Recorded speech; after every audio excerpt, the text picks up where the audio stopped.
Out of left field, One Punch Man just drops the most insane chapter that explains so much. We got Blast fighting God for the last 20 years. We got Saitama with a connection to God. We got a very special kind of secret upcoming character reveal, an explanation of the Dark Cubes, Saitama's secret being completely revealed by both Genos and Beaufoy is able to figure it out as well. There's so much to talk about here. The crazy thing, there's some crazy connection between Saitama and God. It's very eerie, and I'm super excited to talk about it with you here today. Welcome back to the Mastar Media channel, my beautiful baldies. The Hero Association now knows about God, and God being the most incredible threat that humanity has ever faced. Oh boy, do we have a lot to break down. That's coming up right after this. This video is sponsored by Goddess of Victory Nikkei, a sexy sci-fi RPG shooter where you recruit and command various maidens that blast enemies with an arsenal of weaponry. Each girl has unique guns and abilities. As you take cover to shoot down villains, you get quite a nice view, if you know what I mean. The art in the game is actually spectacular. With an anime feel, the real-time combat is exciting. Set in a post-apocalyptic world, you'll build your army of sexy gun girl waifus to destroy robotic enemies, solve puzzles, and even play co-op. They even told me you can play this game one-handed.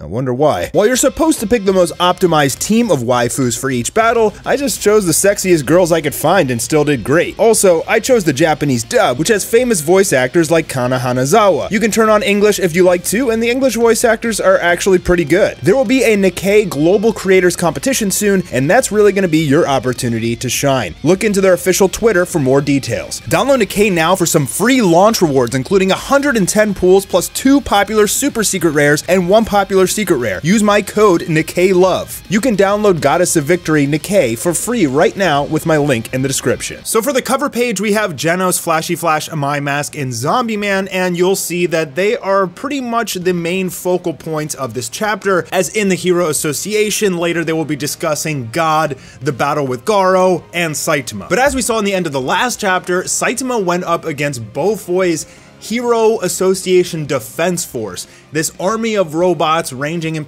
level from 1 to 10, and Saitama just completely obliterated them, telling the Hero Association that it was just a malfunction, and King also confirmed this, although we know that's not the case. And right now they're scrambling because they spent billions of dollars on these robots, and they just malfunctioned and exploded, which is going to make Beaufoy, or Metal Knight, look very, very bad, especially considering that he told them it can repel any and all monsters. And so we get the very first actual look at Beaufoy and what he looks like, this crazy mad scientist sort of guy. And he says that the level 10 robots even had a proven track record of battling 2 previously captured demon level monsters simultaneously and winning. So one level 10 robot was able to take on 2 demon level monsters and win. But those aren't dragon levels, so I wouldn't say that these robots are S-class, but they're probably like, you know, high A tier. And he says, what's more, the one who did it was Class A rank 39 Caped Baldy. He still looks like a rookie. Passed to C-class 65 days ago, promoted to B-class 43 days ago,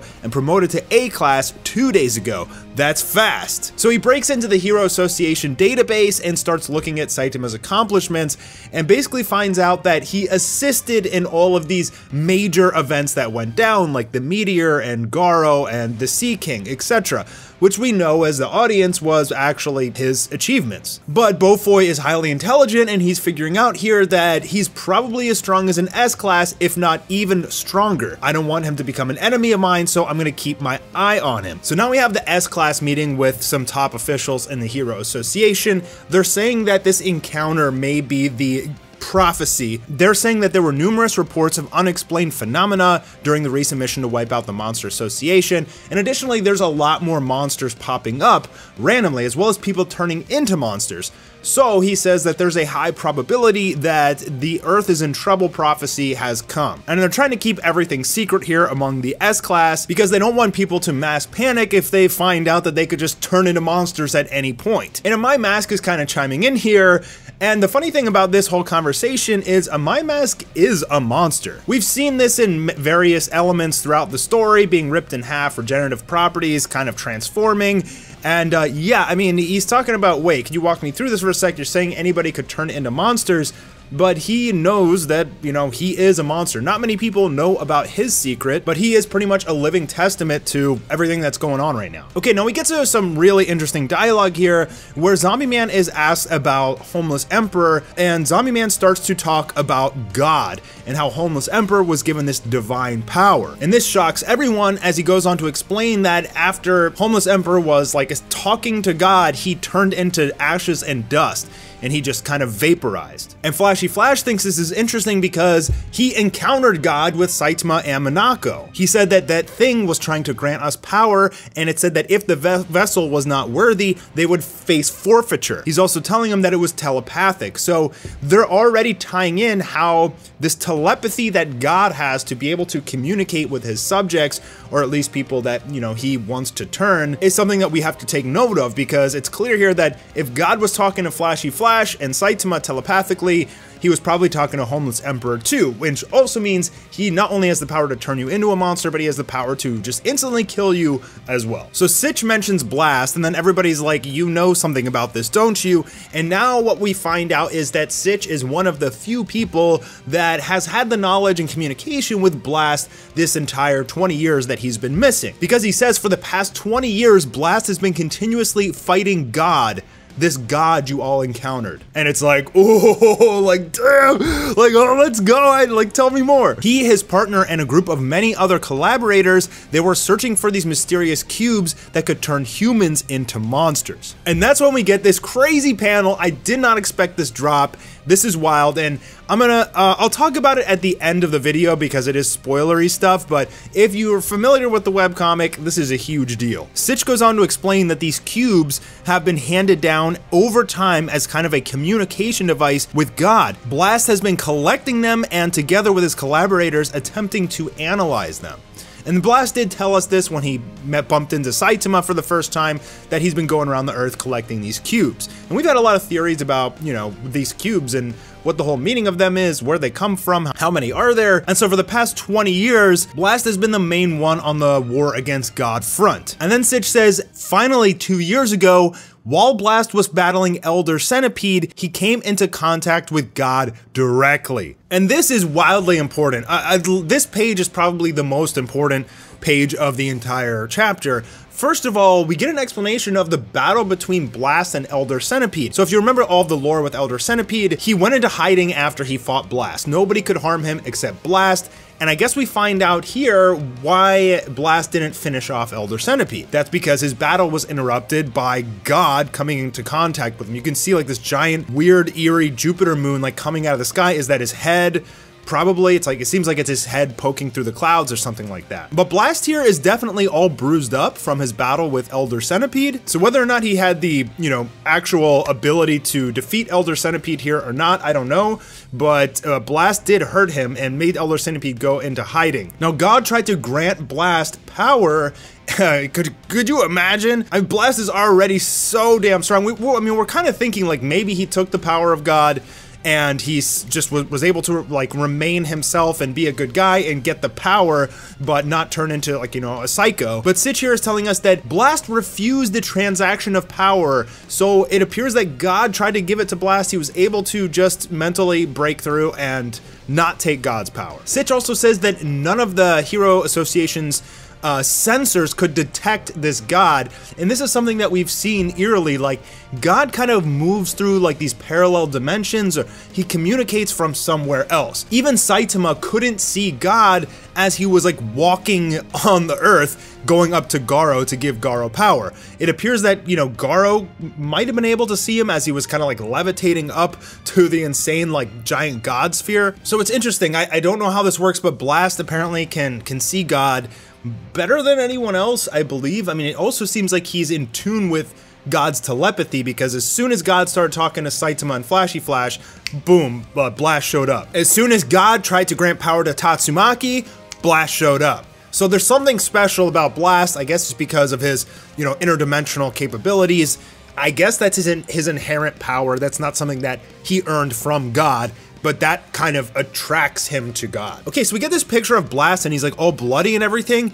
I don't know if that's from Elder Centipede or from fighting God himself, But Blast does say it would be safer, even if only by a small amount, if the other heroes and employees of the Hero Association didn't know about the existence of God. So for the past 20 years, Blast like has known about God, and he's like, just don't tell anyone about it. We don't, one, want them taking the power, or two, trying to fight this being that's just gonna kill them instantly. So Blast made it seem like he disappeared without giving any reason in order to protect everyone. So it appears that Blast is searching for countermeasures of his own, and as Zombie Man states, waging a one-man war so he wouldn't get caught up in it. Hell of a hard-boiled guy. Yeah, dude, Blast is a total Chad. They gotta just replace the Blast on his chest plate. Just write Chad there. He's like Sigma anime Chad. And then Genos just drops a bomb on everybody here, where he says, if you just talking about Master Saitama, he could have resolved this already. He would have just, you know, one-punched it. And that's where Sitch tells us the reason why Blast was able to fight God is because he has the ability to manipulate space-time,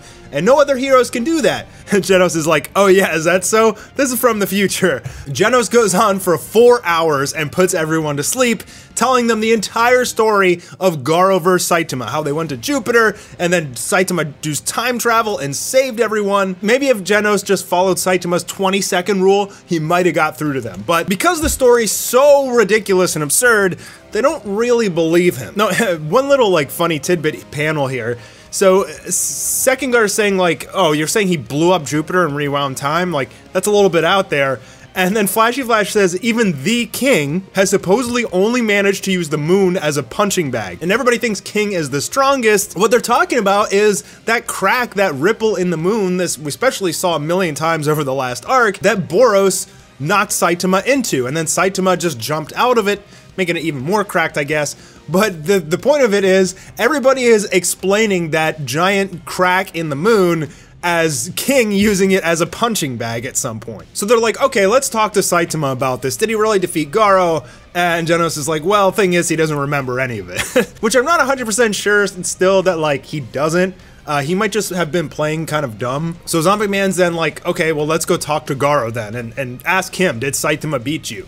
Is this story true? Does he have the capability to fight against God? And it turns out with Garo, the shock of being punched by Saitama's reverse time punch, the reversal of causality punch, he lost memory as well. So he doesn't even remember God. But one thing we do get told is that the interaction with God's dimension has increased rapidly. And we know that this is especially true over the last 2 years, which is exactly the time when Saitama broke his limiter and lost his hair. So what they're telling us here is that God is drawn to Saitama. The two of them are connected somehow in more ways than even Blast. And this is like so exciting, so exhilarating to even think about. Dude, full power God versus full power Saitama. It's gonna come at some point in this manga. I mean, I'm guessing it's the final fight of the series, but like, oh my gosh, like, way to build hype, Murata and One. Like, just insane, dude. Like, this shot of Saitama's back where he's like, there might be something in our dimension that's summoning him here, and it has Saitama's back. Like, you can just feel the god power like emanating from Saitama. It's so exciting, dude. Oh, I can't wait to see more. So Saitama's secret has been revealed. Most people seem to be brushing it off, but Zombie Man actually, like, I think he believes it. So he remembers talking to Dr. Genus when Dr. Genus said about Saitama that he removed his limiter, and because of that he lost his hair. And that's the thing about Saitama, he has no limits, and because of that, it's drawing God in. They still haven't explained why God is turning people into monsters, you know, like, is the whole point to just send them after Saitama and make his life harder? That's the most logical explanation. And Flashy Flash like kind of questioning it, so he wants to go test himself against Saitama and make sure that he's all that he's cracked up to be and these stories are true. In addition, Amai Mask is also, like, you know, in on Saitama's secret, and it appears that like all of these heroes, while they don't want to admit that the story could even remotely be true, that this caped baldy guy blew up Jupiter, reversed time, and saved the world, they all have their eye on him now. Saitama's secret was not only revealed to the Hero Association, Flashy Flash, Zombie Man, and My Mask, but Beaufoy also knows. So like most of the S-Class heroes know, King knows, and Saitama's finally like getting some acknowledgement after all of this time. The upper ranks are taking notice and they're gonna keep their eye on him. Okay, and then I'm gonna get into minor spoilers here for the webcomic. This ninja looking guy that's standing next to Blast is actually that man, ancient 300-year-old ninja from the webcomic, I believe. I mean, it makes the most sense. Now, this guy was supposed to be like the founding ninja in the One Punch Man world, and he's kind of like a monster with like Stitch skin on him and stuff in the webcomic, but I think here they're gonna change it around. Now he's one of Blast's cadre, one of the crew that was like going around helping him collect the cubes and stuff. So perhaps God granted this ninja power, and we're gonna get a whole arc of him coming up soon in the One Punch Man manga.